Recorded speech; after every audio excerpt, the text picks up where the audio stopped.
Welcome, everybody, back to the Popcast.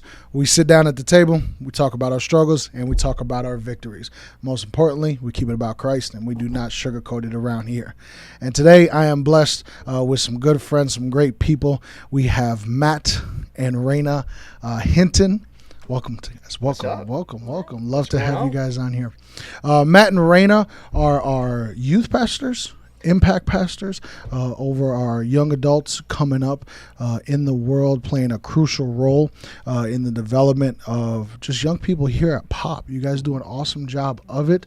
My sons love you guys. I know a bunch of other kids love you guys as well. So one thing I love about Matt and Raina, they are genuine to the core, and they love kids. They love God, they love this church, and they really labor at it. So I appreciate you guys joining us tonight. Thank you for having us. Absolutely. One thing that I also love about you guys is that you guys have been through some things, and we want to dive into your testimony tonight. You guys have been through some things, and I think the one of the things that I admire most about you guys is that you are consistent. You know, I've only had the privilege of knowing you guys for about 3 years now, going on 4 years, but you guys have been consistent. You've kept God at the front, you know, and you have not missed a beat. I'm sure, like everybody else, you guys have struggles, you have your victories, and we're going to talk about them here tonight, whatever you feel led to share. But I really want you guys to dive into your testimony and bless the people. We can start back at day one, just kind of how you guys met, because Raina, obviously being a pastor's kid, you grew up here, you know, in Pop, just a little bit, just one lifetime. Yeah. But then you have your husband, you know, who came on. That was funny because the first time I met you, I knew Matt was my guy from day one because the energy was up high. We're talking. I think it was me, you, Coral, and Corey. Matt comes out of nowhere, jumps in and goes, "I'm the husband." I'm like, "That's right, bro. You own that." But my guy, bro. So, absolutely. But talk about it. Can we dive in wherever you guys feel led to? Go back from day one, bro. All right, day one. Well, so it really all started from my sister and her brother. Mm-hmm. So for those that don't know, so this is Corey's sister, so Corey Bibb. And then so Jen Bibb, but was Jen Hinton, was my sister. Mm-hmm. And so they've been dating for what? Since they were like, they were young. They were 16, like 14? Yeah, and they're our older siblings, so we were even younger. Yeah, so basically she knew, of course, of my family at that time, so when she was young. But I wasn't in church, so I was just doing my own thing. I was living in the world, and so I didn't want anything to do with church. And I had that grandma that would kind of not ask you, but it's like, no, you're going to church, grandma. You know, we would just be like, "Yes, grandma." Yeah, you ain't got no choice. No, I had no choice. Yeah. But she's a German descent, so when she looks at you, you know, she's like, "You're going to church." Yeah, she ain't playing. Saying 1,000 words. Exactly. Absolutely. And so there was a couple times I went to church, you know, but I wasn't in it. You know, it was more towards, all right, I showed up because of grandma. Now let's go to Sizzlers right after, you know. So that was the place. You went for the food. I straight up went for the food. Grandma's I was like, get free food. Yeah. Why not? You know. Not, and so, but of course, I didn't want to disappoint grandma. So that would happen once in a while. So I just was never part of the church. Never wanted to be. Yeah. And so she knew of my family. And so she would see me. I would see her, you know, once in a while. It's like, "Oh, you're Corey's sister." Yeah. And so later, fast forwarding that, when they ended up getting engaged, Corey and Jen, and that was back in like 2011-ish. Okay. And so, because they got married in 2012. I'm sorry, it was like 2012, and they got married in 2013, I believe. Okay. And so, but 2012 hit. So this was after high school. Yeah. You know, I did my part living for the world, but I just got tired of it. Okay. Just really tired of it. I was like, there has to be a change. Yeah. And how old were you when you came to that realization? 19. Okay. 19 years old. Yeah. So right after high school, again, like I did my partying. I did just a lot of different things, and I felt like there was just no purpose in my life. I just felt like there was a void. Yeah. And there was just nothing. Yeah.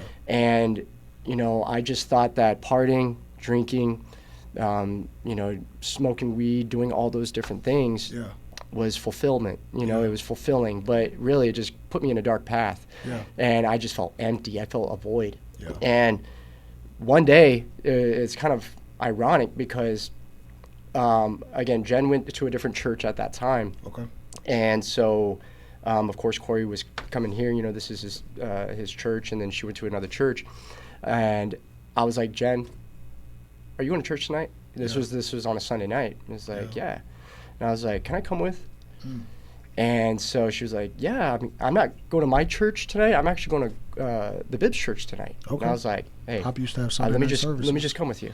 You know? Yeah. So I was just like, yeah, like I just want to go to church. Let me come to church with you. Okay. And so I went to church that night. Now, I'll be honest, like, of course, I showed up, and I didn't really get anything out of it.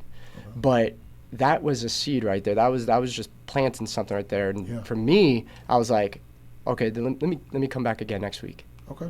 Let me come back. And that was a start of being consistent. Okay. And then being consistent in that way and just growing my relationship with Christ. Yeah. Maybe like a year and a half, couple years later, I would say. Then we started really talking. Now, okay, so let me back up a little bit. There was a first time we talked. Yeah. There was a first time. Okay. And then there was kind of like what just happened? Like now we're not talking. Yeah. And then we got back and started talking some more. Okay. Yeah. And just because Yeah, I did. I did. Well, what happened was the maturing and the waiting. The maturing had to happen. So the maturing definitely had to happen. So there was a little bit later. Yeah, just a little bit. There was that moment where again, I'm 2 years in. Yeah. I'm still a babe in Christ, so I don't know, like how I treated girls prior, was so much different compared to like how I would treat a girl now, and especially my wife, and so at that time I didn't really know, so it's one of those things where it's just like I was still a kid, even though I was in my 20s, early 20s, I was still a kid, and I wasn't really mature, and so that first time happened, it just took a break. Well, it really wasn't a break at that time. It was more like, oh, I guess we're not talking anymore. And so, but really it was a setup, right? You held your ground right now? Oh, yeah. Held her ground, yeah. The thing is, she knew exactly what she wanted, and so when she looked... I had already been waiting for a long time, so just like a quick part of my story. My sister, you've seen her on the podcast, identical twins, and so... This is not Coral, by the way. This is Raina, not Coral. First time on the podcast. Yeah. And so at 16, Coral met Nick. Right. And man, they just were amazing together from the start. And here, I was now 22 when him and I started talking. Yeah. And I was 22, never been kissed, and my sister was about to have her first kid. Oh, wow. So you want to talk about... when you have a twin, you have the perfect person to compare yourself to every step of the way. And so we all know comparison is a thief of joy. So having that comparison of like, oh, like she has somebody I don't, she's got a kid on the way, I don't, like that can kind of rob you. And, definitely insecurity just kind of creeps in during that waiting period, How did you work through that? Because you said a lot there. Yeah. And in that early 20s, that's when we're like, okay, where is our life headed? Yeah. We're looking for a wife. We're looking to settle down. We're looking for Absolutely. stability. We're looking towards the future. Right. So as somebody who is at that stage of life, and then you have someone so close to you, that is where you would like to be. Not that I'm sure you were jealous or anything like that. This is your sister, 100% happy for her. Happy for her, absolutely. But you wanted your own. Yeah. So how did you work through that? Yeah, there was definitely times where dealing with insecurity was a really big part of my life. But I would say staying grounded in God and focusing on just waiting on God and having that patience. Either you can allow insecurity to drive you or you can allow God to drive you. And insecurity says, hey, I'm going to ignore all the red flags in every guy and I'm just going to date whoever just so I can have somebody. Yeah. And I was very much where I've seen people do that, and learn from it. And I was like, I'm not going to do that. It was difficult. It was lonely at times. But saying that I'm not going to drop that standard just so I could have somebody was and I have to give a lot of credit to my parents, because they were such, strong people in my life that gave me such a great foundation. And, they wouldn't sugarcoat it. If I was talking to somebody and they thought something was kind of off, they'd let me know, and we had such a great relationship that I could take that. And, I knew that I wasn't just looking for somebody to hold my hand, but I was looking for someone to lead me and lead my home, lead my kids in the future. So, and that's something worth waiting for, so. You're doing great. Okay. You're doing real good. You're doing good. Yeah. So kind of, we started talking and everything, and he actually took me out. He asked my dad for permission to take me out on an official date. Yeah. We go out, and he asked us. Oh, hold on. Huh? Let me. Time boys, those teenage boys that are listening in, I had no money. Okay, I had no money. You know what I did? I sold my Xbox. Oh. I sold my Xbox to take her out on a date. There you go. You were serious about it. I was serious. And he did not tell me about it I didn't. until we were married. Yeah, I didn't so say I anything, never even knew that he did that. Yeah. But and the boys didn't that's use the it as a boys. line either. Yeah. No. Yeah. Sold my Xbox to be with you.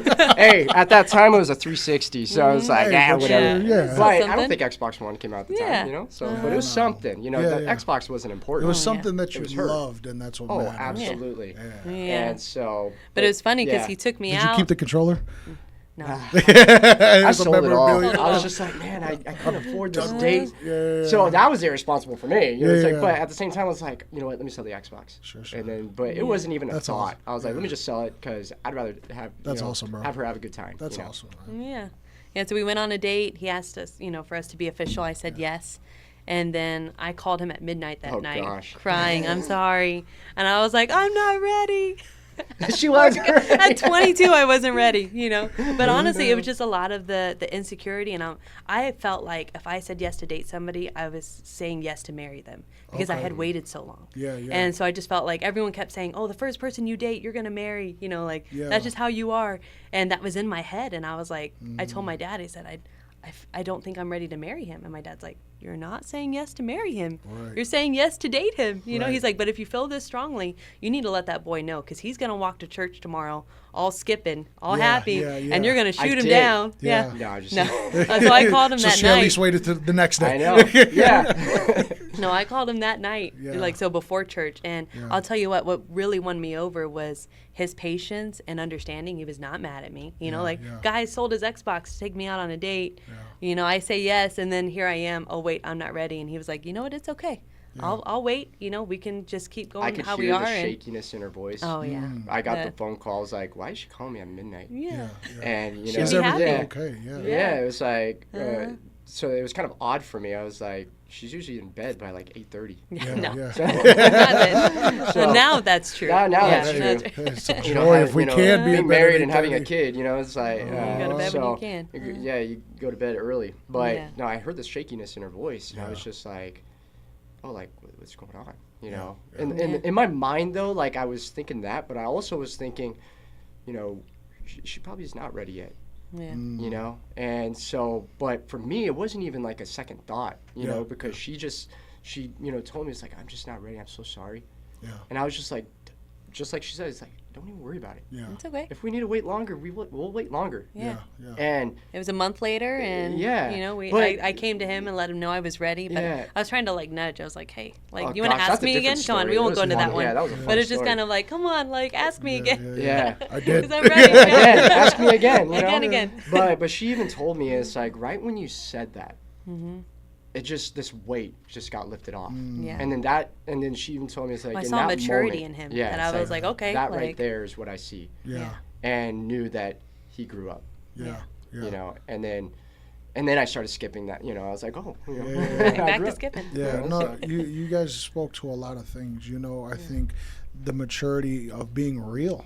with someone, and that can go to dating relationships, that can go to marriage, that can go to even friendships, or relationships within the church, absolutely. that you just have to be transparent with people and let them know where you're at. And then on the flip side too, being receptive to be able to be understanding. Right. You don't necessarily have to agree with it or be okay with it, but be understanding of it goes a long way. You know, and correct me if I'm wrong, but how serious you took the situation, the dating, the marriage, it I'm sure it gave some more respect for Raina to you, because like, okay, she's serious about this enough to be able to be upfront, honest, and then you guys move forward when you move forward. See, like if it was just like a regular girl, she would just jump in. It's just like, let's do this, and then who knows what could have happened if we continued on. But I saw that maturity side of her, is like, because she knows exactly what she wants, she knows what she's looking for, and she's going to be willing to say, I am not ready, or no.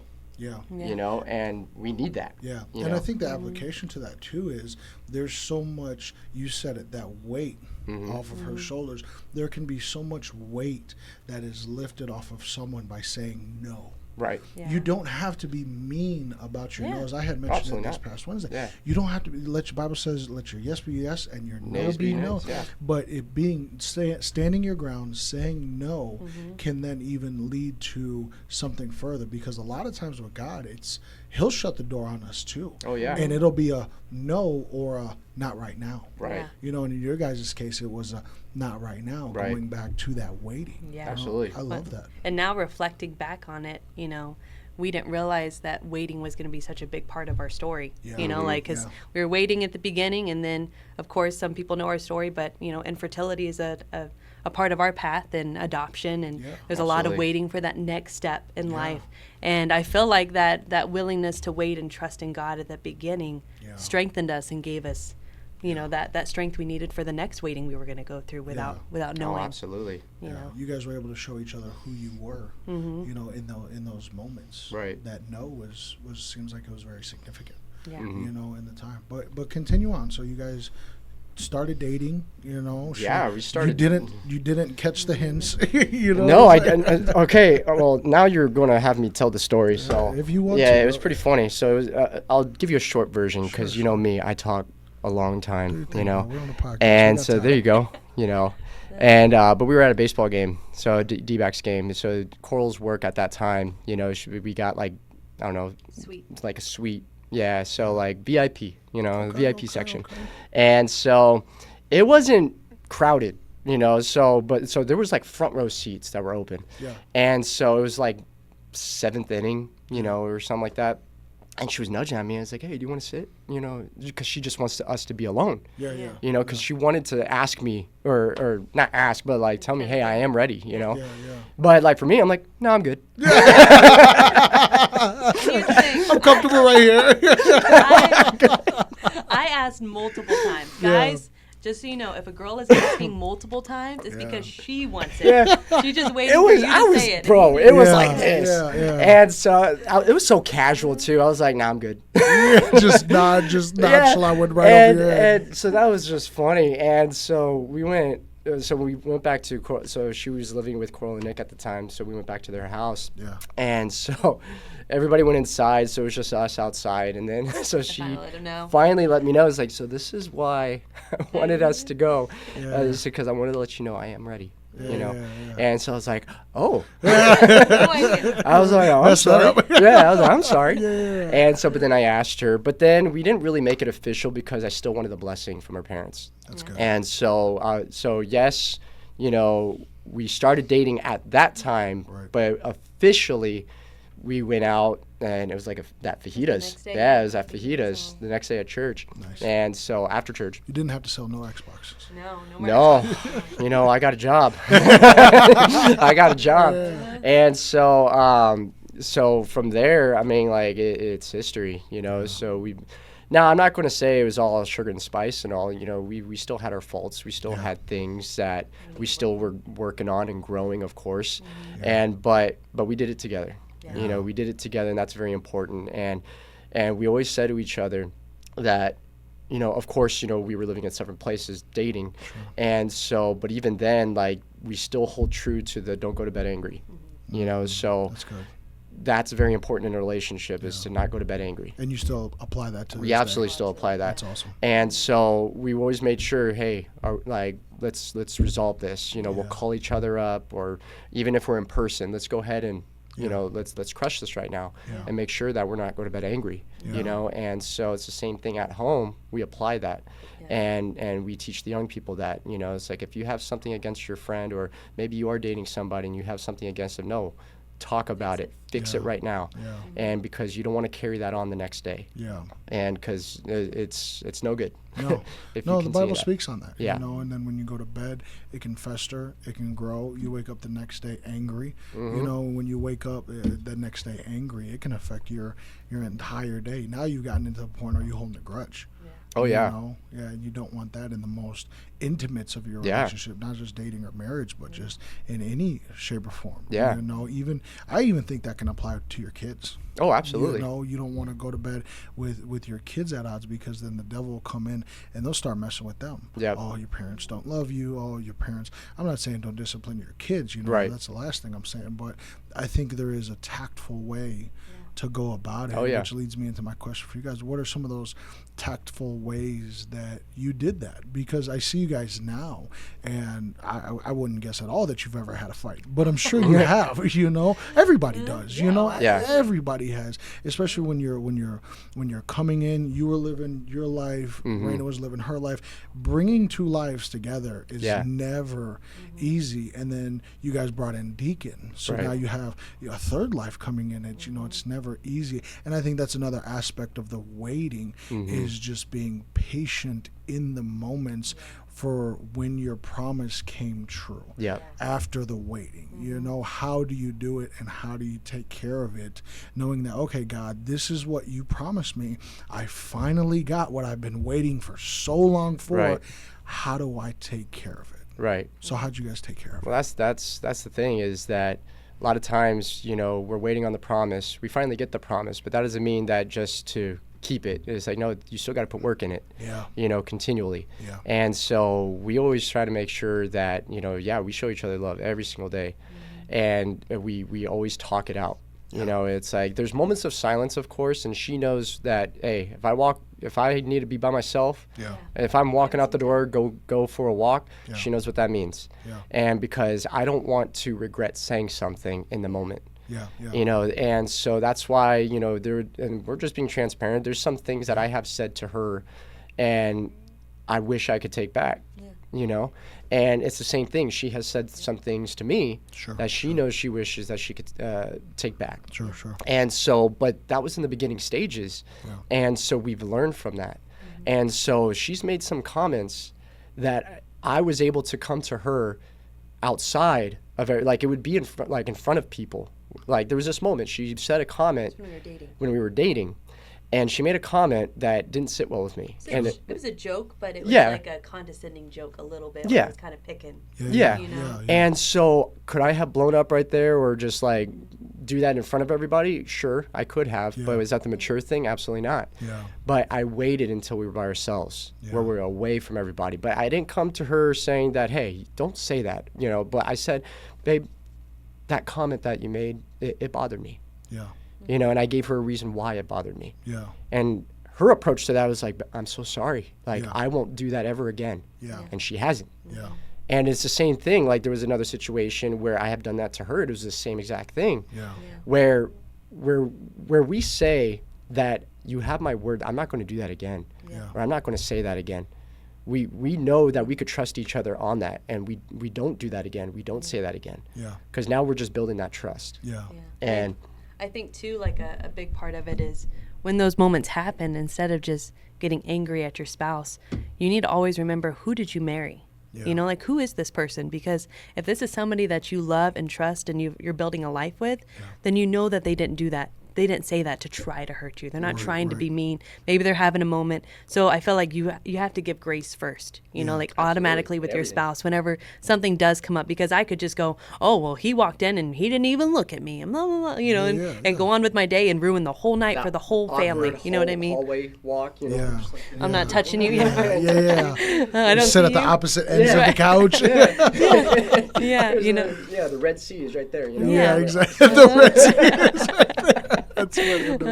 But like this is a person that you love and trust and are building a life with. You know, like we shouldn't be picking apart every little thing they do, trying to hold wrong against them. Right. You know what I mean? So sending that grace first, and then saying, hey, like when you walked in, you know, I know you're probably busy, but it would have meant a lot if you stopped and just said hi real quick, you know, like, or something, you know, and not just being like, oh, why didn't you? You don't love me, or you know what I mean? Like those kind of things that, you know, unfortunately for women, we can make a very small thing a very big thing, you know, like it just kind of, we can pick things apart. We think that you thought 20 steps ahead before you walked in the door, and you chose not to do this, you chose not to look at me, or what, you know, when he just walked in the door and he's thinking about the project he's working on at home, or you know what I mean? Like, men are the exact opposite. We're thinking of the 20 steps that we just took and evaluating ourselves in those 20 steps that we just took. What am I going to eat? I'm hungry right now. You know? Literally. It's like, what is that unfinished project I got to get done? I'm 20, you know? Yeah, but I'm thankful we had those times to work on it before we became parents, because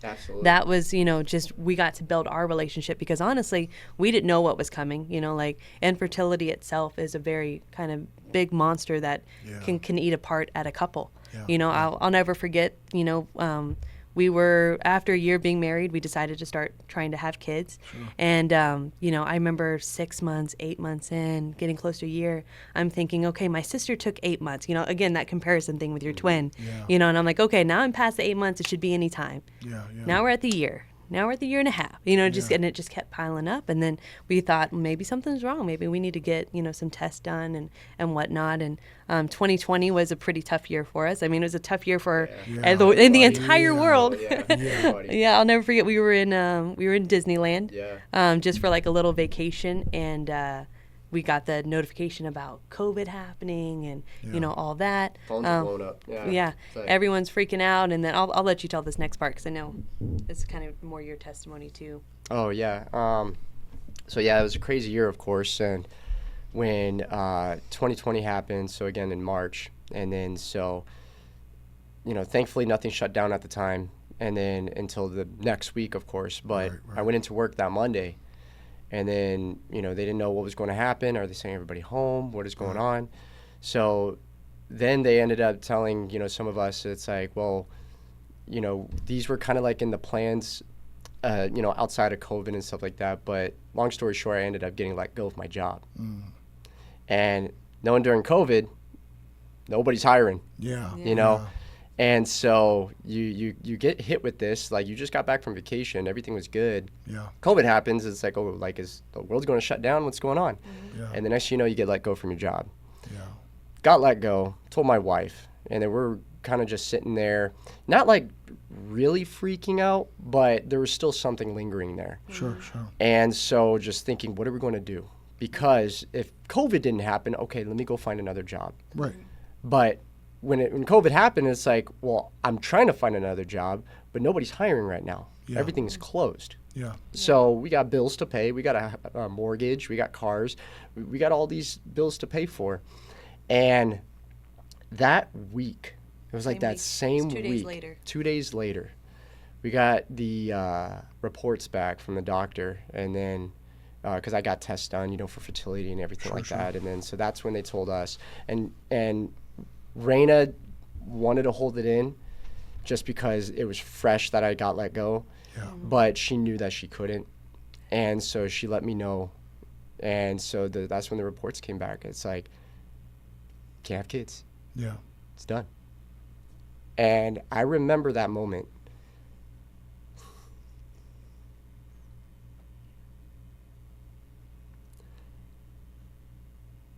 Every time I talk about it, you get emotional.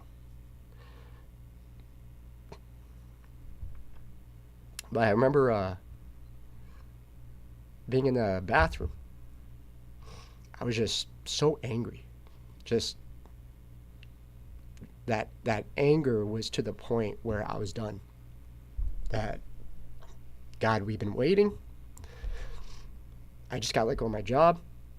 I get this report back saying I can't have kids. I want to be a dad. And it seems like these doors are just closing. I don't know what to do. Like, God, I'm mad. I'm angry. And then in that moment, like, Raina joined in, and we were just crying. We didn't know what to do. Just crying. But I tell you what, like, in that moment, the presence of God was just there. Yeah. It felt like that weight was there, but something, like, I could feel something just lifting off of us, off of our shoulders. And it just felt like there was this peace, there was this strength. And yes, we were still weeping, we were still questioning, but at the same time, we could feel this. Yeah. This weight is just coming off, and this peace is just covering us. Yeah. Like, we felt that hedge of his presence over us. Yeah. And it was that moment that it's like, we don't understand why. Yeah. We don't, because we're never going to really understand truly. Yeah. But all we know is that we're going to trust you. Yeah. And as hard as this is in this waiting period, God, we've been waiting for a few years now, and additional things are happening. But Lord, we're still going to trust you. Yeah. We're still going to believe in you. We're still going to have faith in your timing and what you're preparing for, and in your plan and your promise.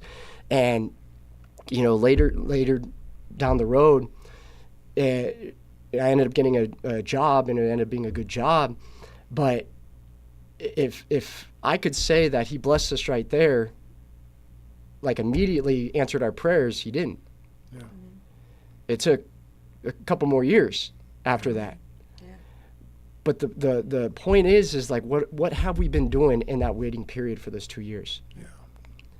We can't just say, God, I have faith in you, I trust in your timing, and do nothing with that. Yeah. We still have to put in that action. We still have to act upon our faith. Yeah. We still got to serve. We still got people to serve. We still have a God to serve. We still got things to do for the kingdom. We can't just sit back and kind of just do the oh me, oh my, where's my blessing? Where's my child? Where's this? Where's that? But no, we have to say, God, we're going to trust you, but while we're waiting, we're still going to invest into the kingdom. Yeah. We're still going to invest in people. We're still going to do whatever that we can. Now, was it easy? Absolutely not. Did those times where that anger came back? Absolutely. Yeah. Were we frustrated? Absolutely, at times. Yeah. But there's something about when you're waiting and you're acting in that wait, it changes your perspective, and it gets your mind off of it at the same time too. Yeah. And we started thinking of, like, the love of these people, and getting into youth ministry, and how that has been preparing us as, because I mean, they're kids, it's like youth, and then also with pop kids, how we treat them and how we train them up, how we kind of raise them in a way, in Christ. And it's preparing us to have those attributes of a parent. Yeah. And so that's all it is that preparation. And I'll have Raina speak more on preparation, but it really allowed us to build our faith and to grow in our faith. Yeah. I heard it like this, or I thought of it like this, is that, and I told her this part before, but it's kind of funny. There's one of two ways of faith. There's a microwave faith, and there's a crock pot faith. When it comes down to a microwave faith, it's instant. Yeah. And it's like, so you put faith in it, and then you want it returned instantly. Yeah. And if it's not based off of your expectation, because we live in a world where we want everything so quick, we want everything so instant. Yeah. We're not a people of waiting. No. You want information, look on your phone, boom, you get it. Yeah. You want food, go get some fast food, boom, you'll get it. Yeah. Right? We have that ability nowadays to get everything so quick. Yeah. But when we come to God and we want a blessing real quick, and He doesn't do it accordingly, then our faith kind of just goes down. Do you think that's where depression grows in? Because you get these sudden quick fixes all the time. I think so. Absolutely. And when you are done trying to get the quick fixes, and they're still not satisfying, then you get low. Absolutely. Well, if you think about it, in Psalms, when David was speaking, he talks about wait on the Lord, be of good courage. He will strengthen your heart. And David did a lot of waiting in his life, and he's known as the man after God's own heart. And when you're talking about, not getting those quick fixes and dealing with, depression and anxiety, other things, there's strength in the waiting. And if you're willing to just say, God, I'm just trusting in you, he will be your strength during that time. And it'll be a strength you can't get from anywhere else, and I think that will help against any depression or anxiety that you're dealing with. He's going to be able to overpower that and give you the strength that you need to overcome those things. I think also identity development rather is what is cultivated, what is brought out of that waiting, because you not just get to see who's in your corner, you not just get to feel that peace of God that you were just talking about, but you get to see who you are. Oh, absolutely. Because when you go through those struggles, when you go through those trials, it sharpens you. Oh yeah. Iron sharpens iron, as one man sharpens another, but there's times when you're left alone with God. And he's the one that's sharpening you, or he's 100%. You're the clay in the potter's hands, and he is forming you into who he wants you to be. Absolutely. Would you guys change that? No, not at all. Absolutely not. And I say it all the time. I look at my son and I say, I would wait 1,000,000 more years for him. Awesome. And just for how God has developed us during that time in our marriage, I wouldn't change a thing, 100%. And I remember when we were in that waiting period, there's a lot of, again, insecurity that comes into that waiting period. And I remember even asking myself, well, maybe I'm just not supposed to be a mom. If God wanted to be a mom, then he would just give us a child. You know what I mean? And maybe I'd be a terrible mother. Maybe, we would be bad parents. Maybe that's why, and all those things can start creeping in. And I remember it was a few months before Mother's Day, because when you deal with insecurity, Mother's Day is a big red flag that's coming up, and the day it's hard, it's very difficult. But I remember Mother's Day was coming up, and I was just thinking about it, and I remember God asking me, saying, "What are you doing with the children I've already entrusted you with? Are you being a mother already?" And it really pulled on me, because I was like, I am investing into this youth group, and it was like God was opening my eyes that I have you here for a reason. You both have a lot of free time right now that you won't have when you have a kid. So what are you doing with that free time? Where are you pouring that into? And I'll never forget, on Mother's Day, there's a young lady in our church who sent me a message on Mother's Day, and she let me know, I'm wishing you a happy Mother's Day. She's like, I know that you're going to be a mom soon. She said, but I want you to know that I thank you for being the spiritual mom for me at church. And it really hit me, and what's crazy is that was my last Mother's Day not being a mother, and I didn't know it, and that's what I needed at that time, and I didn't know that my son was actually already on the way at that time. I just didn't even know about him yet, but God was I felt like he was asking, are you willing to walk in the blessing before you have it? Are you willing to say, hey, even though I don't physically have a child yet, I've called you to be a mother. Start being motherly, start reaching out to kids. And I feel like he laid this passion and love for kids on my life that, I just, when I see them, I just light up and I want to pour into them, and I feel like he helped develop that in us, while we were waiting to become parents. Yeah, I agree. Where you guys serve together, how did you both get involved with the youth and youth ministry? Yeah, it was back when we were dating. Our previous youth pastor, I was already a youth leader. He had asked me to help. It was back then, our church was a little different. We had youth group and hyphen was all one group. Big youth group, And they had picked a few that were kind of the older ones to be leaders in the whole group. Okay. And the youth leader actually happened to pick both of us separately. Nice. And so we were serving in youth leadership ministry together, before we were dating and then as we were dating. So nice. I felt like it just kind of, it happened real natural. But then from there, I felt like it was just, him and I were just so in the same vein as we just want to serve. It wasn't, it wasn't so much that we felt called to this specific ministry or this one or this one, this one. It was, where is there a need? And we want to fill that together. Right. Yeah. And, we knew that. Give 100% in it. Yeah, we knew that being together, we could fill it even more than just one of us doing it. And so whatever he serves, I'm serving. Wherever I'm serving, he's serving. And it doesn't mean that you have to have a title. It's just that I'm your supporter. Whatever you're doing, if there's a way that I can make it easier for you, or I can just be encouragement or whatever, like we are automatically serving together in anything that we do. Yeah. Absolutely. And then 2021 is when we officially took over the youth pastor and the youth group. And so, because Robbie was the youth pastor at that time, and then so we decided to go ahead and split it. So, okay, have the youth and hyphen separate. Right. And so that's when he became over hyphen, and then we became over the youth group.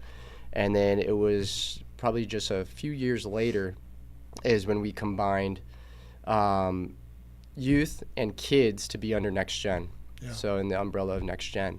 And so we ended up taking over that. And so working both with the young kids and then the youth, you know, it's being a youth pastor and a kids pastor, you kind of have to like change how you speak, how you do things, you know. But again, I guess that's why my nickname's the Energizer Bunny, you know. So like I'm just full of energy. So like how I, you know, preach to kids compared to how I preach to youth, you know, obviously two separate of how I have to do things. But I get joy out of it, you know. It's just, and that's what's so amazing to be able to serve with your spouse is that they share that same joy. And so we've, you know, waited, really it's like we've waited on things that we didn't even know we were waiting on, you know, and to eventually become youth pastor and youth leadership and kids pastor and leadership. And, you know, you never know what God's going to lead us towards next. But at the end of the day, we're just going to do whatever we can right now to serve and to wait on what he's going to do next in our life. What are some of the things that you guys are seeing? Because I talked about on Wednesday, we are dealing with such an onslaught against our kids. You know, it is every attack that has just been ever known is just so prevalent in today's society.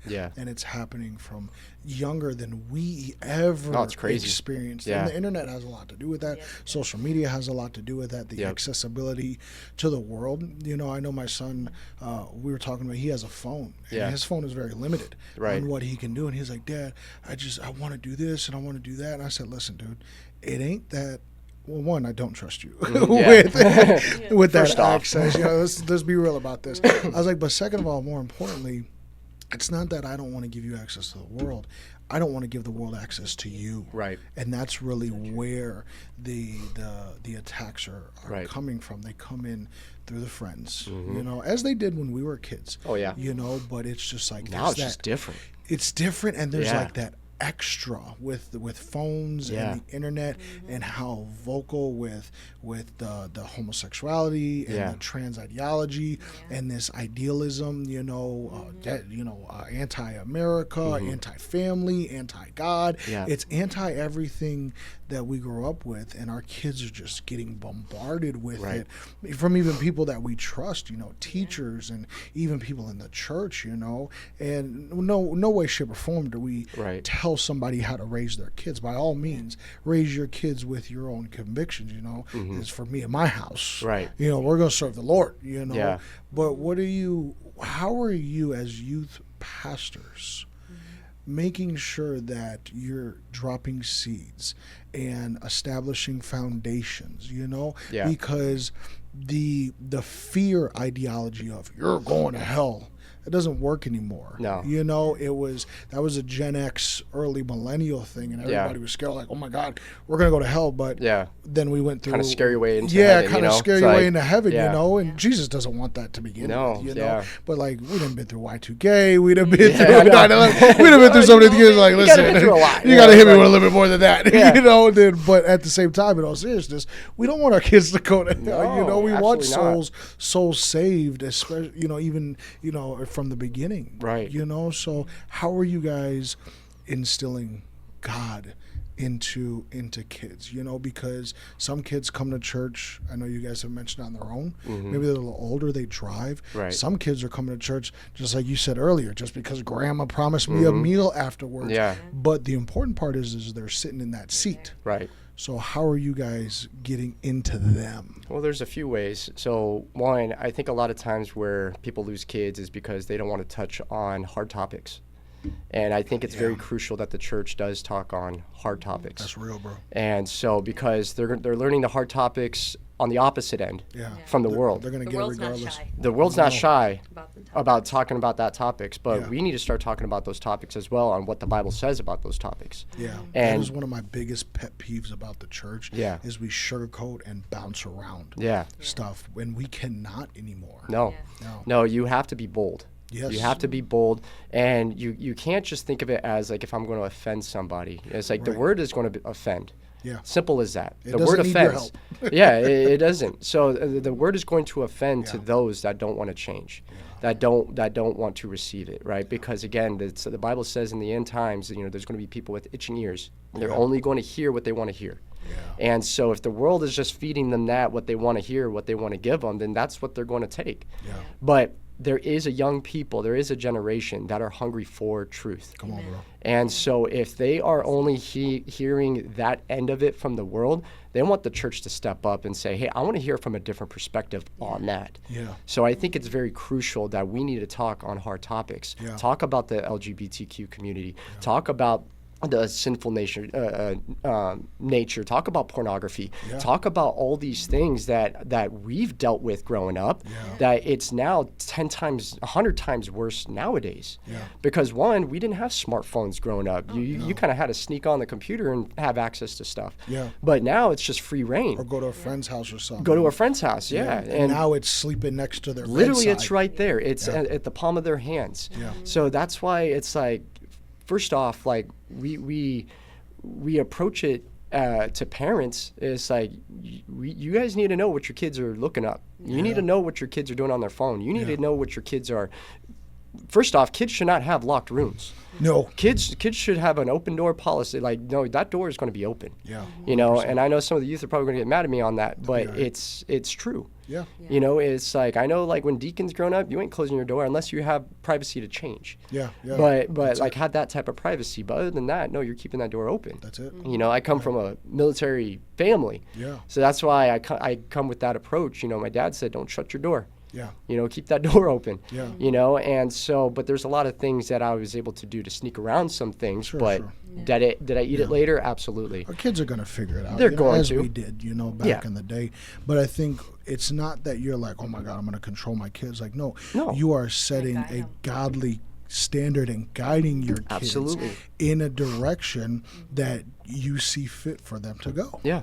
Well, I think too, with what I would encourage parents with is make sure that you don't have a checkbox mentality with your children. No. It's not, hey, I got them to church, checkbox, we're good. Like, oh, hey, we did a quick prayer before dinner, checkbox, let's turn on the TV. Yeah. Like you have to be intentional with everything you do. Yeah. The world is very intentionally attacking our children. Yes, it is. And we need to be intentional and say, hey, you know what, I'm going to hold that line, even if that line isn't working out with other people in the church and how they're raising their kids. Yeah. And we might be butting heads sometimes, but hey, no, I'm sorry, we're not going to do this sleepover, or we're not going to do this. We're not going to have access to this. If you feel like this is going to be, an open door that's potentially dangerous for your child, you keep that door shut. Yeah, you have right to keep 100%. that door shut. Absolutely. I saw a post on social media. I actually reposted it.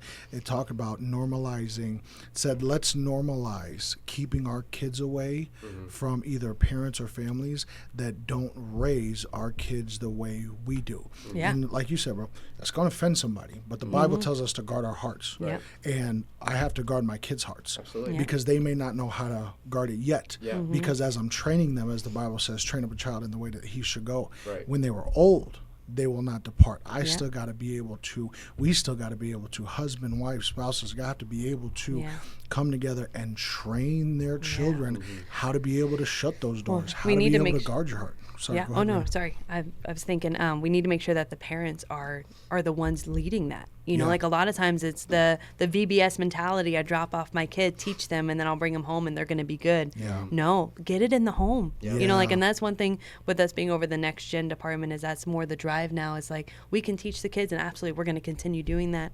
But how can we help make sure it's in the home? Because if it's in the home, home, then it's going to be a part of their foundation. Yeah. You know, we only have them a couple hours a week. That's it. Yeah. That's not a lot of time. Yeah. But if we can have mom and dad instilling it on a regular basis, that's the foundation, you know, Right. like, and that's that consistency that we were talking about earlier. We talked about it on another podcast too, about that time aspect and how much time. I think it was your sister that brought up how much time kids are actually spending Right. in the church around either their youth pastors or like-minded kids. It's like less than a work week. Yeah. You know, That's if you insane. really Yeah. think about it, there's only 52 weeks, 52 Sundays, Yeah. you know, ish in a year, and you're only spending about an hour or so in Sunday school learning. Right. That is not going to train your child. Nope. That's doing the right thing and getting them around like-minded people, getting them into the house of God, that iron sharpening ironing aspect. But Right. you hit the nail on the head. What is going on in the home? Right. What are we as men doing in the home? How are we leading our kids? Yeah. And it doesn't always have to be Bible, Bible, Bible, Bible, Bible, Bible, Bible. Mm-hmm. Hey, I saw you treating so-and-so a certain type of way, and I didn't like it. Right. And here's the reasons why I didn't like it. Right. I saw you fighting with your sibling. I don't like that. Here's the reasons why I Right. don't like that. I saw you off in the distance, because as our kids get older, you give them a little bit more room, and a little Right. bit more room, and a little bit more room. It's having the practical, you know, applications, the practical Right. conversations with them, you know, the application of, hey, were you demonstrating the fruits of the Spirit today? Right. What are you being kind to people? Right. You know, that is the biggest thing that I'm drilling my kids Yeah. right now is, are you being kind to Yeah, people? get the headphones out. Yeah. Pay attention. Gosh, What's yeah. That's what I'm around saying. you, That's you what I'm know? saying. Are you being kind to people? Are you loving on people? Yeah. Because Jesus, how we treat others, he looks at that. Oh, he and does. it matters to him. And the thing is like there's two different people that are discipling your kids. You know, it's like the church is discipling, but also the world is discipling. Yeah. You know, so it's like, okay, which direction are you going? Are you going to allow the church to disciple you, Yeah. or are you going to allow the world to disciple you? Yeah. Right? It all comes down to who has your heart. Yeah. And That's so good. if you allow the world to completely consume your heart, how do we know the world has your heart? Well, again, check what music you've been listening to. Check Yeah. what you've been posting. Check what you've been liking. Yeah. Check what you've been sharing. Or what you ain't know, been liking, and that But you you're watching. that you don't that scroll you're past. watching. Yeah, exactly. Whatever gets into your mind is going to get into your heart. 100%. It will. Yeah. And so that's why you have to be careful. Yeah. These are just small things that could eventually lead to something big Yeah. and be destructive. Yeah. Because now you're just planting little seeds. Two different seeds. You have a seed of faith, or you have the seed of destruction. That's good, bro. You know, and so when you focus in on that seed of faith, again, the enemy's always going to try to creep in and plant Sure. a piece of weed right next to it and make Yeah. you think it's something that is fruit, something that is good. Yeah. And so you're not going to pluck that out. But if this one's not growing, because this is going to continue to grow, Yeah. he's a master of manipulation. He's a master of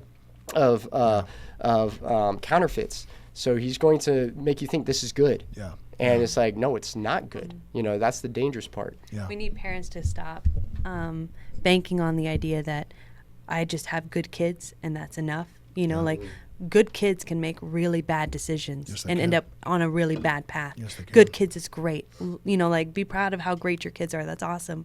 Yeah. But don't just focus on being their friend and forget to give those lines and direction because, you know, like I know even I was raised by two amazing parents. There's still decisions I made that were not good decisions, you know, and so you can't just bank on the fact that, oh, they go to church and they're a good kid Yeah. and that's enough. No, make sure you're giving that discipline. Yeah. You're giving those lines like, nope, hey, no phone in your room. Yeah, they're going to be mad at you. Yeah. They're going to be real mad. And Yeah. you might not have that same buddy friendship, you know, but you're going to be that parent that they need, you Yeah. know. And my parents, I'm so thankful. They were the parent that I needed. Yeah. You know, my mom was not my best friend growing up. You know, that might sound weird to some people, but she wasn't my best friend, you know, but she was my mom. Yeah. Like, oh my goodness, she's my rock. Like, when she was talking to me about something, it held some weight because she lived it and she was giving me that direction. And now, as an adult, she is absolutely like my best friend. Yeah. But it's because she gave that investment and she put aside being my friend so she could help build me up. Yeah. And then now we can have that wonderful friendship. But she couldn't be my friend when we were kids. She had to give me that line of like, nope, you can't do this. Yeah. You know, and she had to be willing to upset me, Yeah. you know, in order to help build me. That's so good. And that's the thing is that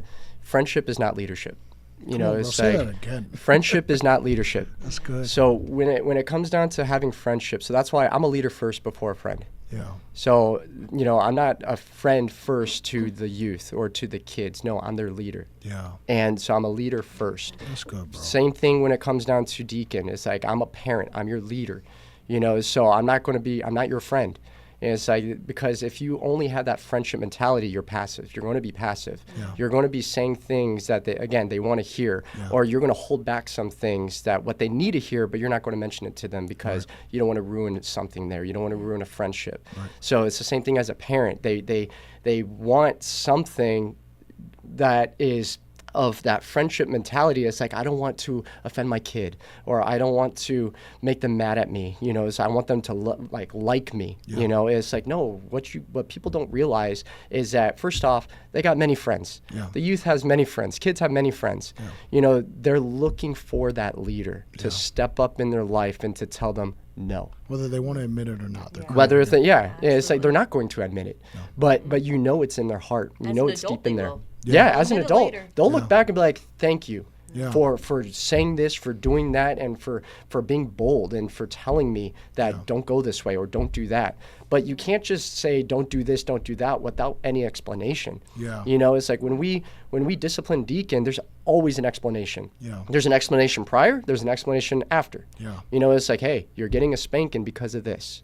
You get the spanking. It's like, do you know why you get the spanking? And then he'll be like, you know. You still don't like it. No. I hate giving him a spanking. You know, it's like, nobody likes giving their child a spanking or disciplining them. Absolutely not. But we do it for the right reason. That, hey, don't do this again because what you just did is not good. You know, it's the same thing with these youth. It's like, we tell them these things, don't go down that path, because again, I come from the world. Like, I come from not growing up in church. I know what that's like. I know what it's like going down that road. I know that depressing feeling. I know that suicidal thought feeling. I know what it's like getting drunk, getting passed out, smoking weed. I know all of that stuff, listening to harmful music. And, you know, when you start listening to those lyrics, it's like, wow, that's dark. That's like super dark. And you're letting that to consume you, to just get planted in your mind, and that's all you're thinking about is stuff like that. You know, a lot of those songs will teach you how to treat a woman or how to treat a friend or what to do here. You know, it's like there's a lot of dark stuff. But I know what all of that's like, but I also know what it's like living for Christ now. I know what it's like and seen a lot that God has done. Not just attending church, but I've seen Him work. Like, it's God is amazing. So I've seen both sides of it, and I've seen too much here and I've seen too much there. And this is the greatest that you'll ever get, is having that relationship with God. There was a long period there, and there was plenty of time that I had to wait for God to do some things, or to show me things, or to develop me. But a lot of times it's not even just us waiting. God's waiting. You know, He's waiting for us to step out. He's waiting for us to, hey, have faith in me, trust in me, have a change in your heart. You know, He's waiting on us as well. It's not just us waiting on Him, but He's also waiting on us. I'm glad you said that. Go ahead, bro. No, go. I'm glad you said that, because that's where I wanted to go, was when God is waiting on us. You know, is how there's a lot of people who will hesitate to step out. There's a lot of people that will hesitate to move forward, and either because they may not know, you know, what their purpose is, what direction that they need to go. And I'm sure the youth is like that a lot, because they're coming onto that brink of adulthood, you know. And I think it's funny, Mr. Rogers, the reel that's gone around, he said it best. You know, when Oprah asked him what is the biggest thing that parents fall short of, and it's like, you forgot what you were like when you were your kid's age. And I think when we put ourselves in that lens and say, okay, what was I doing, what was I feeling, what was I going through, you know, at that age, we can come down to our kids' level. We don't change, but we can be more relatable in an effort to help them along, you know. But what do we do when we see our kids waiting, knowing that God has a purpose for their life, knowing that they have talents and they have abilities and they have giftings. Because as a parent, you see that.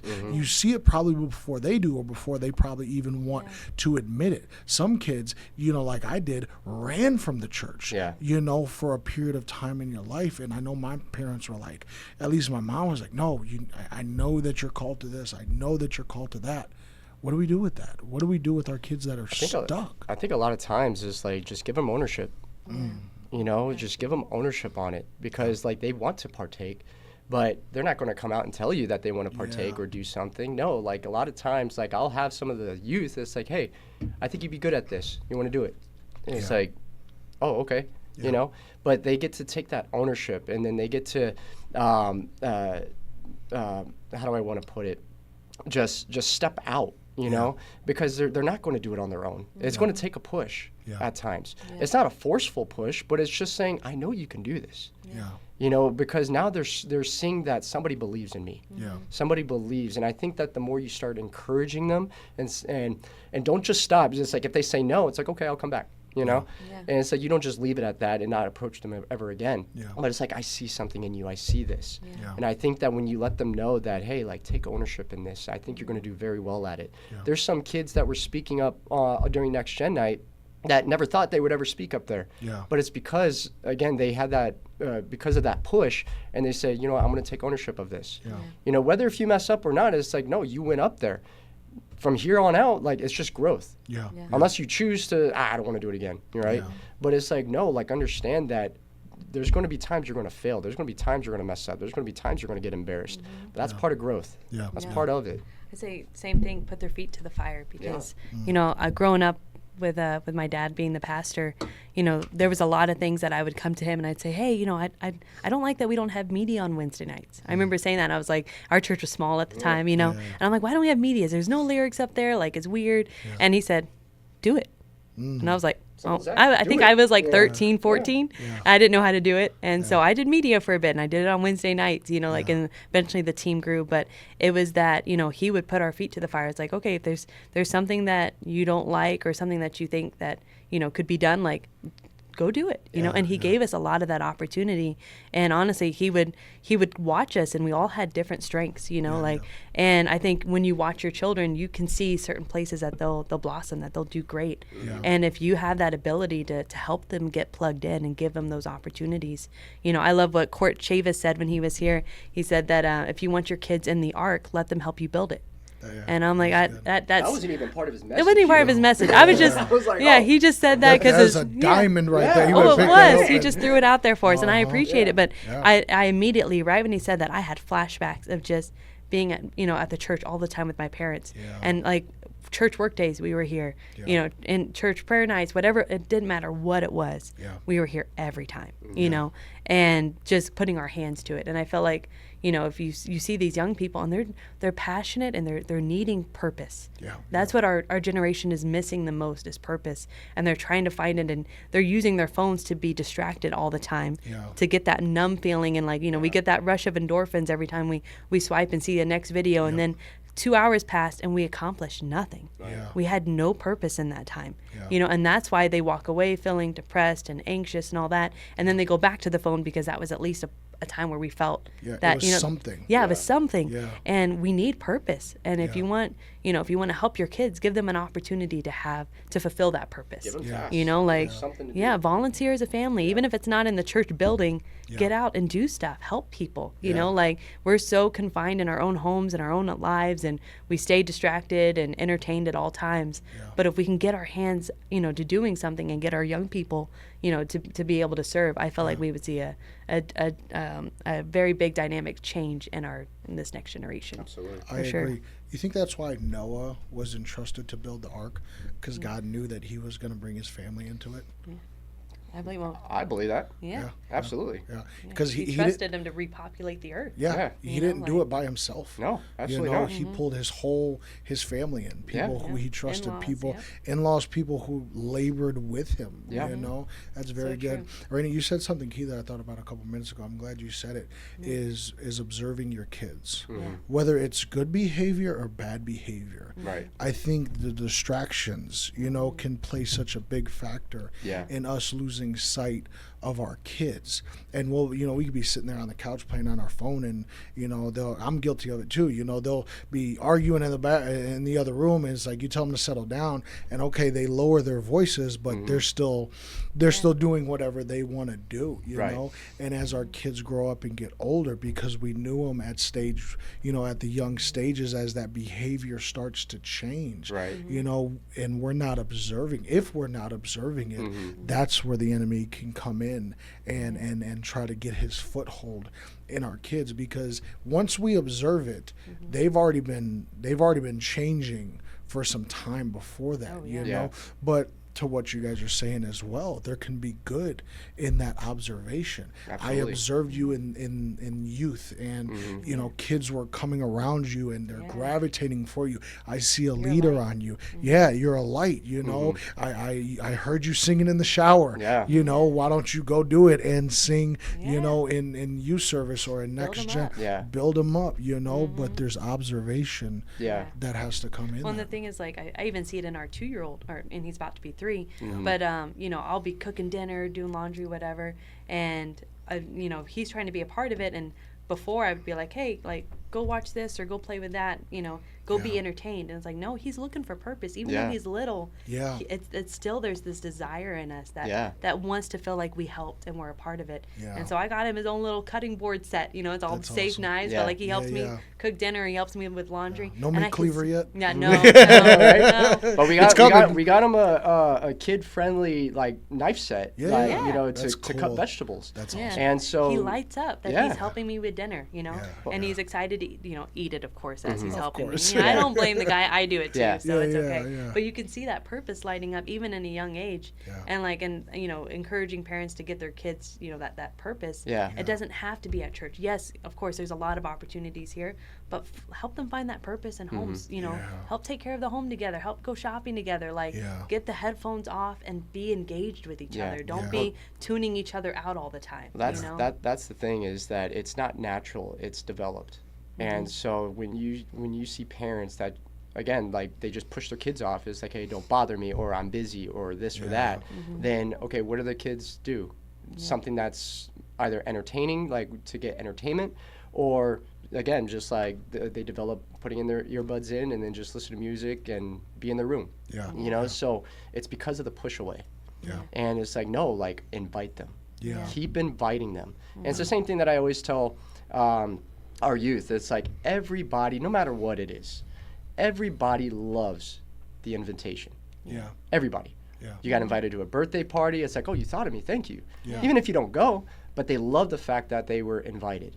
You got invited to a dinner. You got invited to church. You got invited to a youth event. Whatever it may be, it's like they love the fact that, and they may tell you this or not, but I could guarantee that they love that they were invited. And it's like, that's what we should always be doing when it comes down to spreading the gospel, and just invite people. Invite them to church. Invite them to a Bible study. Invite them to a youth event. Invite them to youth group. Invite them. Even if they say no, it's like, okay, I'll ask you again later. And it's like, but just invite them, because that is their way is like, wow, they thought of me. Thank you for thinking about me. And then you never know, like, it's like, I'll go this time. And then they may love it. Or they don't. But at the same time, it's like, I got invited. Like, I appreciate that. Or even just inviting them, if that kid is in a godly home, and the parents are setting that environment, just inviting their friends over, to be in that setting. I remember recently, our daughter Anna, she's been inviting her friends over more and more often, and we got our rules. Don't you shut that door. Don't you shut that door. You can go hang out in the room, but don't you shut that door. But I remember there was a new kid that came around. She's got her friend groups, and he's been a part of the friend group, but he just started coming around. And he walked in the door, and he's, I think, like 16, 17, because Anna's going on 17 now. She's about to get a license. It's crazy. But kid walks in, and he's a stocky kid, so I had to do the kind of the man of the house thing. Oh, absolutely, 100%. Let me shake your hand, kind of thing. And we stepped out, we came back, ran a short errand, and came back, and we heard them playing in the room. you know, and I heard him cussing in the room. I felt like your dad in that moment. Oh, Like, Yep, Corey's I know. friend. yeah, exactly. And I walk in there and I told him, I said, first of all, because Aubrey's pregnant, and we're keeping the you know, the piece of the house at Yeah, of that course. tone. Of course. So I walked in and I said, you need to lower your voice and don't cuss in my house. And he looked at me and he said, okay. Yeah. And they went back, they got quiet, and they went back to playing the game, and I walked off. It wasn't, the Bible says, I walk in the room. It wasn't none of that. Yeah. But the kids were in an environment Yeah. that was set by God. As for me and my house, we're going to serve the Lord. So don't come into my house disturbing it first and foremost. But I had an opportunity, even more importantly, to say, okay, you're jumping out of line. Right. You may not be a part of this house right here, but I can still be a godly, kind influence and kick you back in bounds when you're stepping into my home. You know, Let's respect my home. Yeah. no, You know, it's 100%. Yeah. I love that you guys are providing that home that kids can come and hang out. Absolutely. Like that's what my parents' house was, the hangout spot. Like it was a 2-story. We had a big old game room, and we were dumb teenagers. You know what I mean? And we weren't even we weren't doing bad things. Yeah. We were making silly YouTube videos in the neighborhood, like probably just being complete It's dorks. the original Vine videos, you Yeah. know? Oh, Yeah. It's Half of who terrible. is listening right now don't know nothing about Yeah, Vine. they're like, what is that? The good old days. Yeah, the good old days. They were like full cringe videos, just dorky as possible. Yeah. But my parents provided a place that like you guys can hang out here. You know what I mean? And that was a safe place where we could be dorks and whatever, you know. Yeah. And I think that we need that more. Like you're providing, you know, it's people think that their kids are getting social time because they're playing video games with somebody online. Yeah, no. I don't count that as being social No. at all. You know, it's No. get them some opportunities to be with friends in a good environment like you're providing. I think that's amazing, and that'll make a big difference. for Absolutely. I think that's needed, you know? It is. And More it's of like, you're just opening your house because you know you have a good home. You know, it's like, hey, I have good morals in this home. Our house is serving the Lord. Yeah. You know, it's like, so I'd rather have, Safe place. it's a safe place. And so it's like, I'd rather have all those kids to come in my house Yeah. than for you to go to their house. Yeah. You don't know. You know, that, and I don't know how your house is, Yeah, you know? yeah. And so, but you better believe that, you know, you're going to know how our house is ran. Yeah. You know, it's like, but just letting you know that this is a safe place and letting you know that we don't talk that way here. It's just positive here. Yeah. And you guys could come, you know, as much as possible, but you are going to respect the home Yeah. and how I run this home. Yeah, and there's a balance, you know, because Anna goes out. She's at that age where she can go out and she can stay out a little bit later and she can be with her friends. And some of her friends are driving now, you know, so it's like, all right, what are we doing? Yeah. But Aubrey has done such an amazing job in instilling trust and foundation at such an early age. The earlier we can capture our kids, and the earlier we can instill foundation, and the earlier we can establish habits, the better off they are going to be. You know? Absolutely. They're putting a good head on their shoulders. Well, yeah, you do have to trust them, you know? Yeah. And so, like, when you raise them a certain way where, okay, I can trust you. Yeah. And so knowing that they could go out and knowing they're going to be the same as how they are at home. Yeah. You know? And so if you start seeing changes, then okay, then there has to be a cutoff. Yeah. Yeah. And so that's why it's very important to let your kids do certain things to instill that trust that you have in them.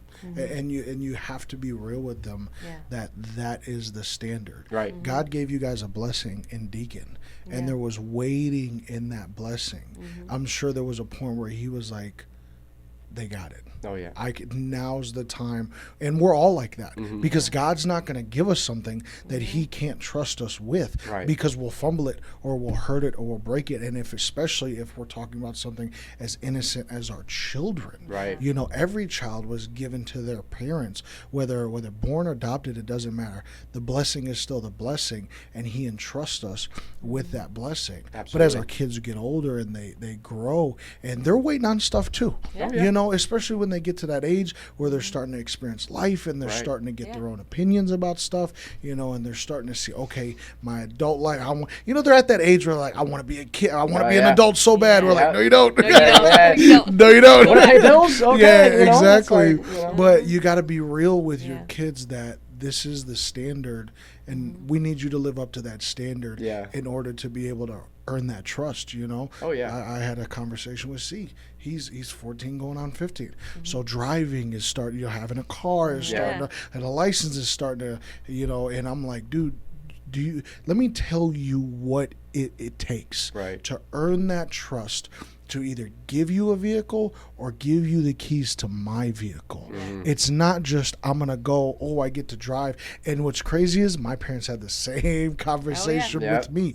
But you got to be able to earn that trust. Absolutely. And there's behavior that comes with it. And there's maturity and demonstration of that maturity with it. You were able to say, I'm ready because of a demonstration of maturity. And then it has blossomed from that. Same concept applies to our kids, that there has to be a demonstration of maturity.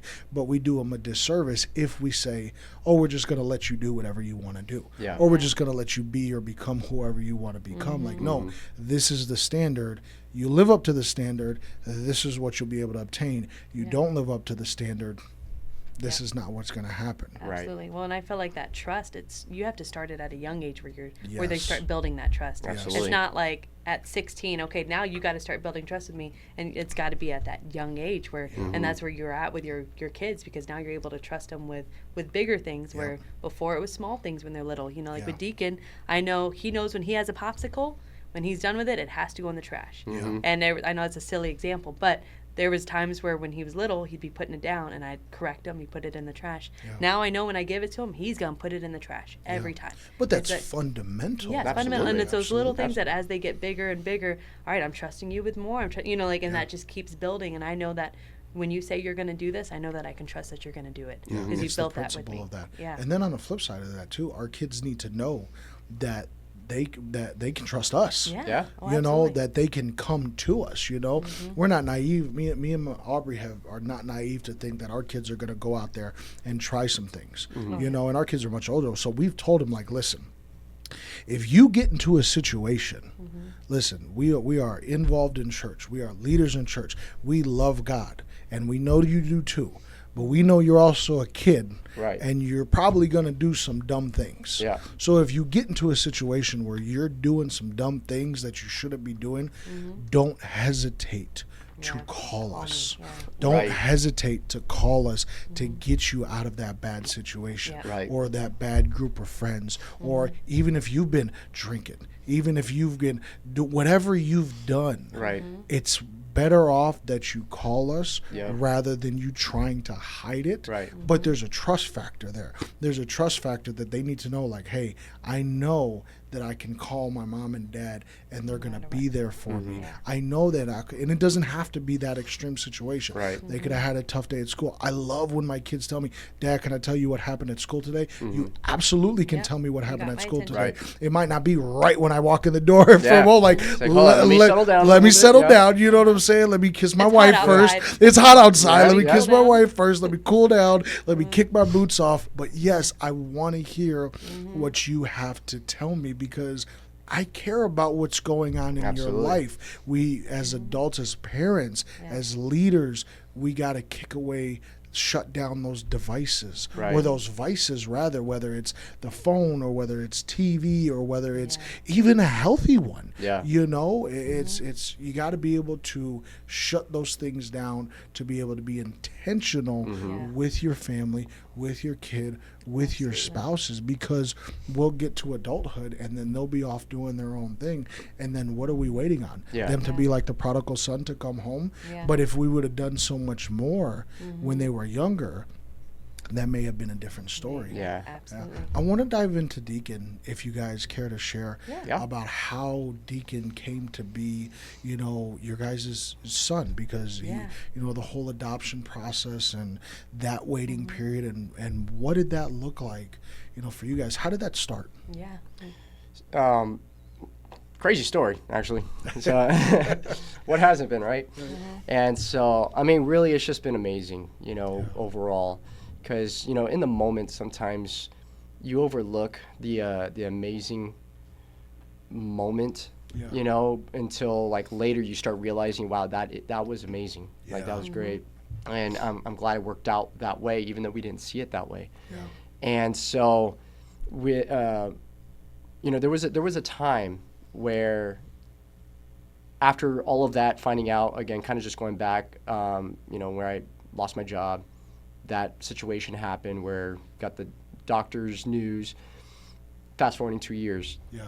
And So 2023 at that point? 2022. 2022. So 2022, so through that time, we were looking into the adoption route. So we're like, you know what? I mean, we looked at multiple different routes, but the final conclusion was let's look at adoption. Sure. Yeah. And so we went ahead and looked into the adoption route. And so we actually started one. So started the process, going through an agency, and thank God for Raina, because she went full on when it comes down to the paperworks, and even though she was working at that time too, but she still took that on and took that responsibility. So she was a huge part through all of that, like with the adoptions, with the foster care, everything. And so it was huge.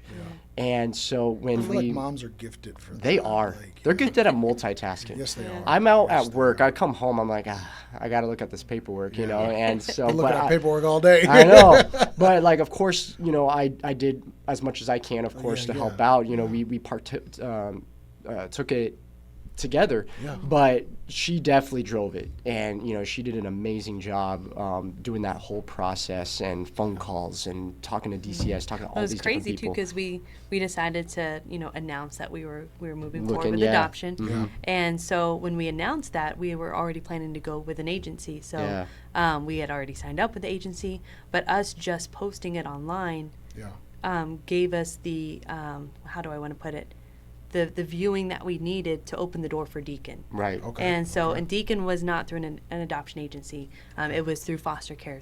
So we worked with DCS. Okay. But it was a family member that saw that we had posted that and was like, oh my goodness, this child in my family needs a place to go. And it was just like God just opened the doors. And then so we shut down on the adoption agency real quick once we found that out, because we were just kind of like, oh wow, like, okay, this is a child that is here now and needs a home. And we immediately were just like, yes, absolutely, And God just kind of just worked through it all, because we had a failed adoption a few months before that. It was the end of 21 when we had heard about it. It was about like the end of 21, and then it fell apart. So beginning of 22 was kind of a tough year starting off for us, Yeah, it was really tough. It was rough. That failed adoption, it really did hit us hard, just because it looked like it was a guarantee. And next it wasn't. So, and at that time, if I were to tell you that it's like, oh, like, it's all good, it wasn't. It's like, if we want to be transparent, it bothered us. It hurt us. And let's just say that there was bitterness, and of how we thought of them, and how we just felt about the whole situation. And it was just a very extreme high to a very and extreme then it low, just went you know down. what I mean? Like, so it was a lot of range of emotions. Just a lot. to deal And with. so How'd you then, work through that? at first it was difficult. It was really difficult, and we went back to being angry with God again, and just being angry, just frustrated, and I'll have you tell about Sister Williams, but which is amazing in itself, but we were just frustrated. We were just there was just, I don't know, things just didn't seem clear. We're just like, God, why would you set us up for this, thinking that this is it. Perfect. This is what it's supposed to be. And not end up being like that. And so we were frustrated. And there was this time, we had an opportunity to just pray. We were just praying, and I felt in my spirit, like in my heart, I was just like, we're holding on to this bitterness. We're hanging on to this anger. And there's some unforgiveness there. And I truly believe that God will withhold a blessing because you didn't forgive. He will hang on to it and be like, no, you're not ready yet because you didn't forgive yet. You need to wait a little longer. You need to wait a little longer until you're ready to forgive. You need to work on this. And I felt that in my heart, and I told Raina, I was like, we need to pray for them. Because I'm pretty sure they're hurting as well. Of another situation that happened. And I said, let's pray for them. we got to pray. And we got to release it. And we got to say, God, we forgive them. And man, that weight. It was lifted. When you really pray and truly let go of it. Genuine, yeah. Oh, man, you just feel like you can all of a sudden just take that breath of air, like fresh breath of air. Yeah. And that's what it was. And it was crazy because that happened, I think it was about April or May, if I remember right, of 22. That was about And then May. Deacon was born in June of 22. Okay. And, so it was just, God had just lined everything up. And around that same time, I was having a lot of just kind of brokenness. And I remember being in my car, and I was crying. I was alone. And I told God, I said, God, I need you to let me know that you see me. Yeah. Because, man, I don't think you see me. And I was so just frustrated. And I remember going to church just a couple Sundays later, broken, and down at the altar and praying. And Sister Williams came up to me and she started praying for me. And, Sister Williams, man, when she prays for you, it's not a, not even a prayer. When her presence is there, you just feel it. You're like, okay, here we go. Jump into the garden. Gethsemane was Sister I know. Williams. Like, seriously. She wasn't sleeping at the garden, No, she was not. She was there, Yeah. So. And so she was praying for me, and afterwards she told me, she said, Raina, I was praying at home, and she goes, and God lays different people on my mind when I'm praying, and she said, and God, I saw you, and God put you in front of me, and I started praying for you, and she said, I could feel your pain. And she said, I normally don't tell people when I pray for them. It's between me and God. Yeah. Sure. But God told me I needed to tell you because you need to know that he sees you.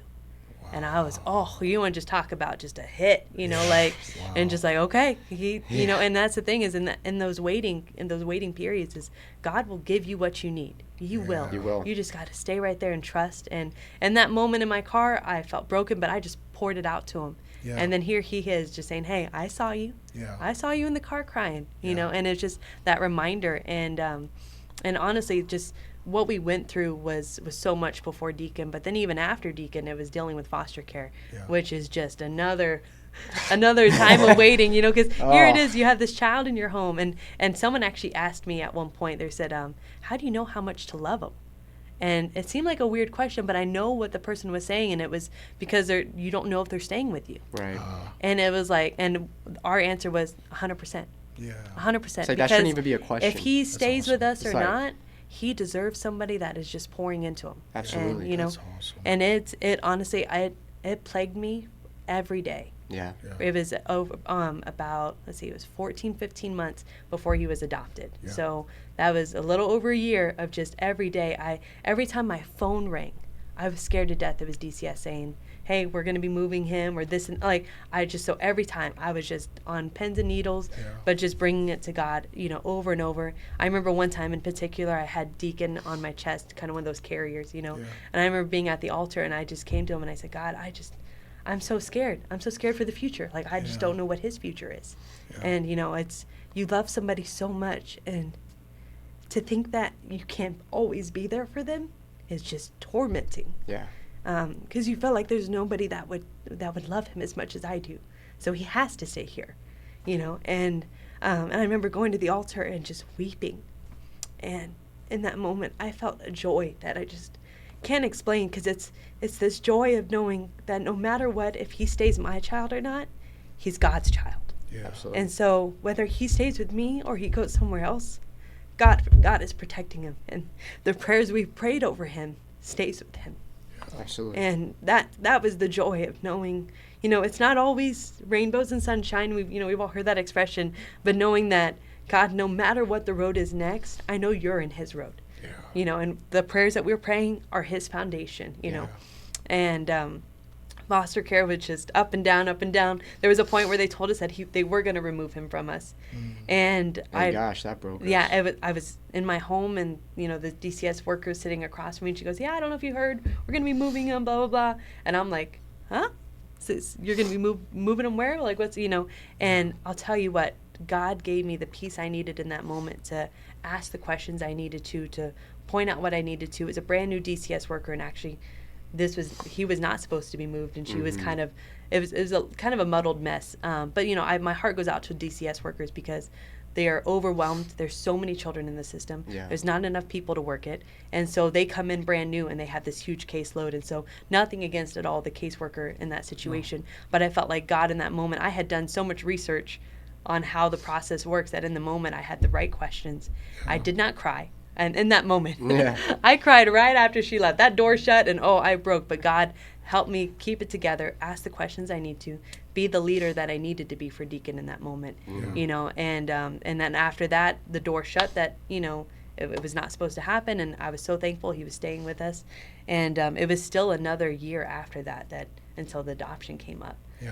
But it was just I felt like with DCS, it's just kind of, you have constant court hearings coming up, and just a lot of just kind of panic can set in.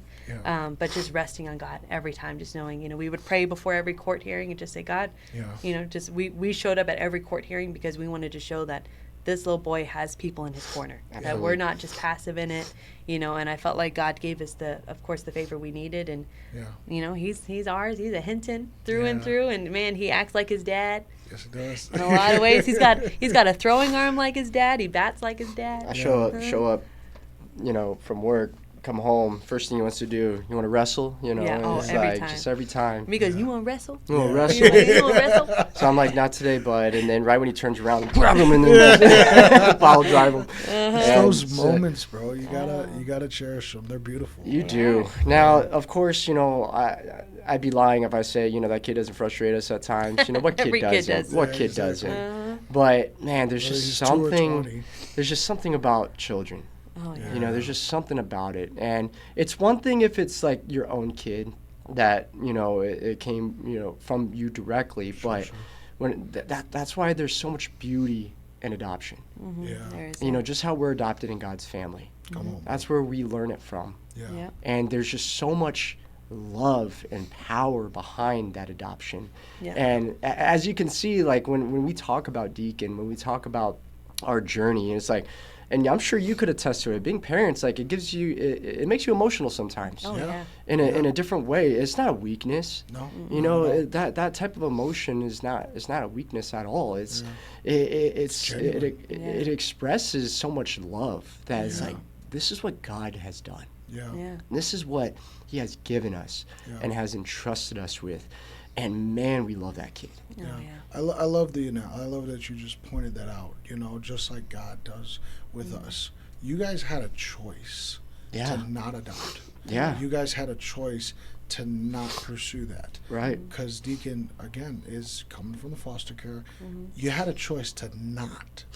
And God has a choice to not. Right. But he loves us anyway. Right. Absolutely. Even with all of our flaws, even with all of our mistakes, even when we curse him, even when we walk away from him, he loves us regardless. Right. Oh, yeah. As you guys were talking about Deacon just now, I realized that there was a lot of working in your guys' waiting. A lot. Waiting does not have to be you sitting on your couch just waiting for this magical miracle to happen. You were doing the paperwork. You were doing the research. You were still looking for a job even though nobody was hiring. You were still praying for people even though you were dealing with your own stuff.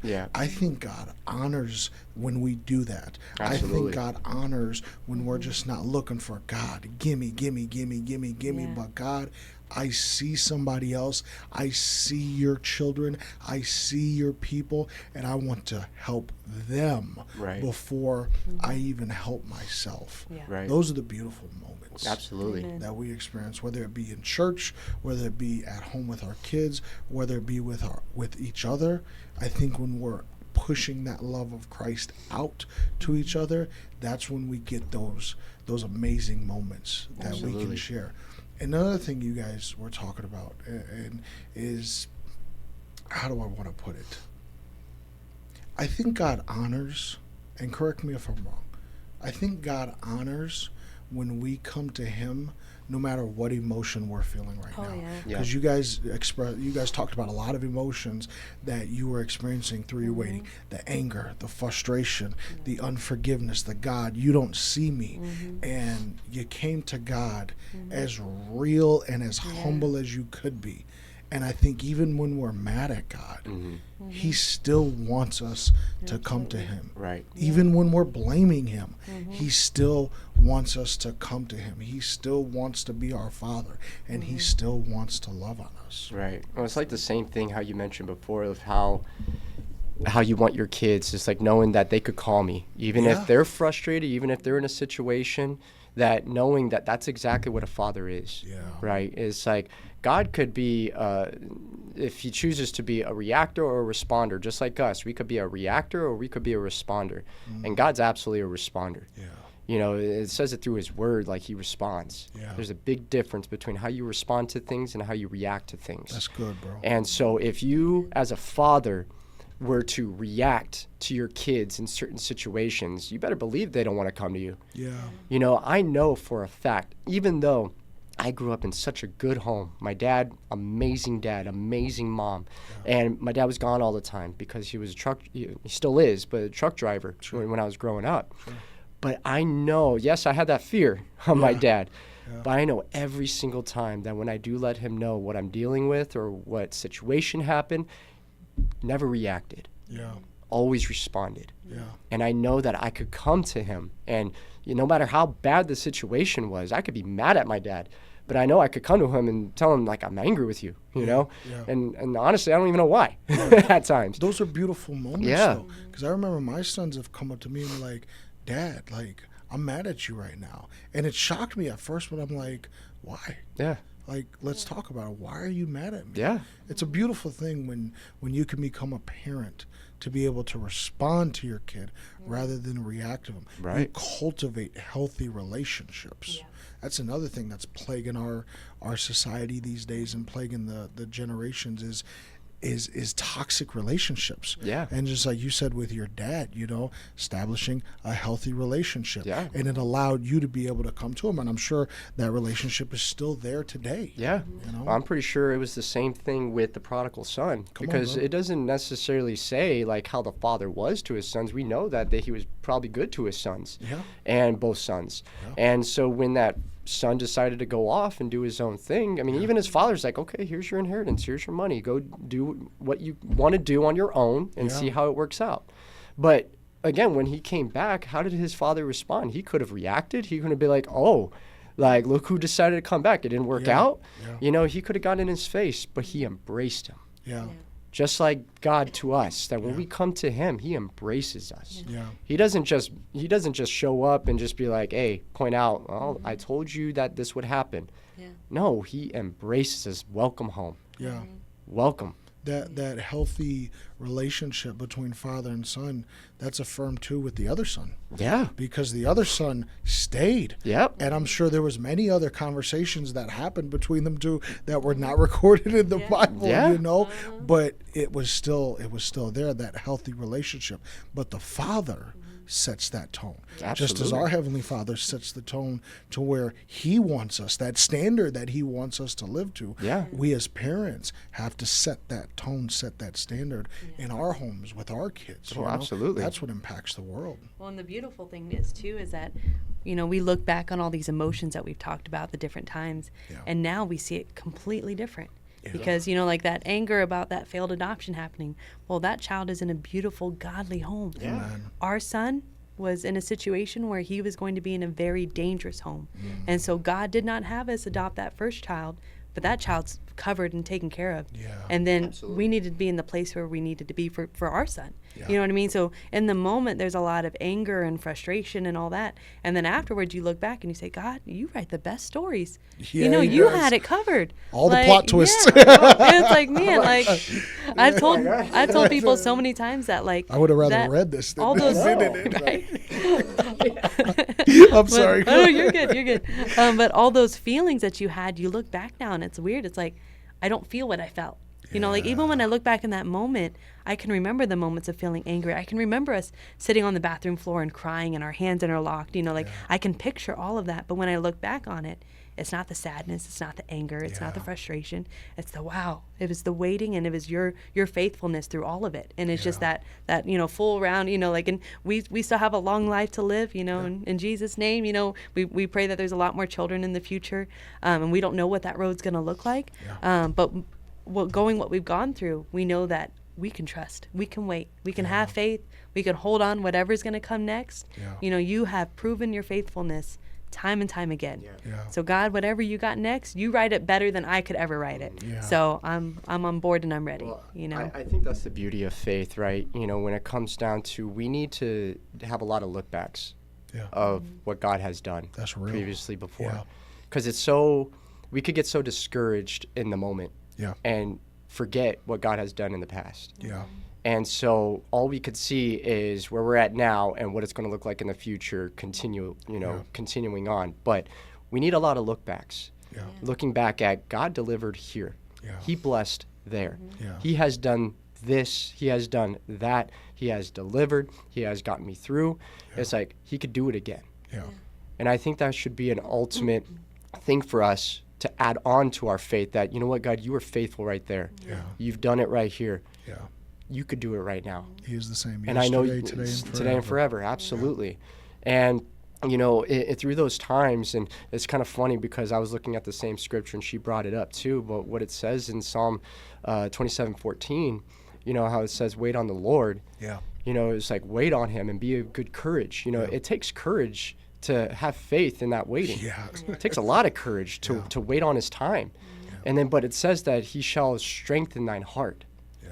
And we were broken in those times. Like there was times, man, that I felt like, man, our heart's weak right now because we're broken. But when we waited on him, when we trusted him, when we said, we're going to have courage in waiting on your time, through that time, he was strengthening us. Yeah. Through that time, that's what happens. Like your heart's not strengthened just in an instant. Yeah. If he wanted to do that, he could. Yeah. Absolutely. But where's the faith in that? Yeah. Faith does not happen just in a moment of time, but it's through time. That's good, bro. And you need that time to grow. It could take a week, it could take a year, it could take 10 years, who knows? Yeah. But that's where faith grows. Yeah. And that's where you are strengthened. And that's when you see more of God in that journey compared to the beginning and the end. Yeah. You see, that's truth. It's maturity in the waiting. In the maturity in the waiting. You see more of God through the journey than when you started it and when you ended it. Yeah. That's good, bro. And that's where you get close to God. That's when you have that peace of God. That's where you have that strength of God. That's when you start building that relationship with God, is through the valley. Yeah. Yeah. And 100%. it's just amazing. Yeah. Isaiah says it best. Those who wait on the Lord will renew their strength. Yeah. And Spread they their will wings like soar on eagles. wings like Yeah. eagles. Yeah. They'll run and That's not what's faint. amazing. They will Again, not both faint. both those scriptures indicate that he will strengthen your heart. In the waiting. In the waiting. Yeah. That's good. Absolutely. I think that's a good place to wrap it up. But I do want to give you guys an opportunity to speak to those who are waiting, and both individually, collectively as a couple, whether they're in leadership, whether they're in ministry, whether they're a parent waiting on a kid, or whether they're a parent waiting on their kid to come back. Yeah. Yeah. You know, can you speak to and encourage some people right now? Yeah. Yeah, I would say stop looking at it as a waiting period and look at it as a preparing period. That's good. Time for you to prepare. So whatever you're waiting on, you know, like I know for me when I was in, you know, walking in singleness, waiting, you know, to be married, I had to start walking like a wife already, you know. Same thing when I was waiting to become a mom. I had to walk as a mother already. You know what I mean? And if you're waiting to become a missionary, you're waiting for the next step in ministry, you're waiting for this, what are you doing with what God has already given you? And start acting in it. That's you know, good. start stepping in it. And God is building you right now for that next step. That's good. So, you know, I remember we've heard it a lot at the work site is don't dress for the job you have, dress for the job you want. Yeah. You know, Yeah. same concept. That's you know, real. like whatever you're building in yourself right now, it's for what's next. So keep walking in it. Absolutely. That's good. And that involves being consistent.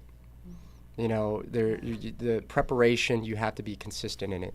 So what are you doing consistently? Yeah.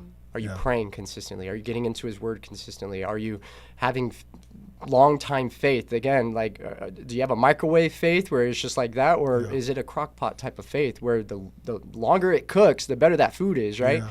And so the longer you are waiting, the longer that you spend time with God in that waiting period, then your faith is going to grow. That long suffering. The long suffering, absolutely. Yeah. And so you got to be consistent. It's like everything. It's like going to the gym. Yeah. You know, if you want to start seeing some growth, you got to consistently eat good and lift some weights. Yep. You got to be consistent with it. So if you want to start seeing the promises and the blessings and what God is doing already in your life and what he is leading you towards, you got to be consistent. Yeah. You have to. You got to prep and be consistent with it. Yeah. That's good. Yeah. You guys are awesome, man. Yeah, Hey. thanks for having us. This was Love you great. guys. Thank you for jumping on board and having a conversation. Absolutely. So- We had to make sure that we didn't forget our hats, you know, You can never because forget the hats, bro. I feel like you can't be on this podcast without It's a having requirement, hats. bro. It's a requirement. It's a requirement. So those listening, if you're jumping on the podcast next, buy a hat. Buy a There you hat. go, yeah. Get yourself A pop hat. As I don't wear a pop hat. She's not either. I'm the only one with Yeah, the she's pop the only hat. one. Hey, she's representing hard. It's so good. Hey, we'll see you next time.